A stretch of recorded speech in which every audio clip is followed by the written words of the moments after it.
வணக்கம்ப்பா. இந்த உடம்புல எல்லாத்துக்கும் தோல் பளபளன்னு இருக்குன்னு ஒரு எண்ணம் இருக்கும். பளபளன்னு எப்படி இருக்கும்? ரத்த ஓட்டம் நல்லா இருந்து அந்த உடம்புக்கு தேவையான சத்துக்கள் அந்த ரத்தத்தில் இருந்தால்தான் தோல் பளபளப்பாக இருக்கும்.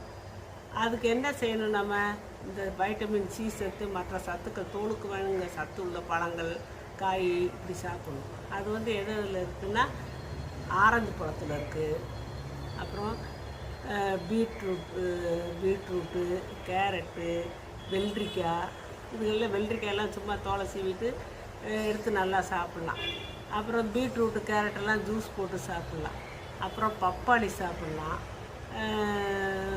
பப்பாளி, அப்புறம் இந்த தர்பூஸ் பழம், அது நல்லா நீர் சத்து உள்ள காய். அது அதுலெல்லாம் பூரா தோலுக்கு தேவையான சத்து பூரா இருக்குது. இந்த நீர் சத்து காய், இந்த பீட்ரூட்டு இதுகளெல்லாம் கேரட்டெல்லாம் பச்சையாக தான் சாப்பிட்ணும். பச்சையாக சாப்பிட்டா தான் அதுக்கு சத்து முழுமையாக கிடைக்கும். நம்ம வேக வச்சு சாப்பிட்றது அது வேறு. அது நம்ம சமையலுக்கு சாப்பாட்டுக்கு நம்ம டேஸ்ட்டுக்காக சாப்பிட்றோம். பச்சையாக சாப்பிட மாட்டோம். அதனால தான் ஜூஸ் எடுத்து குடிக்க சொல்கிறது.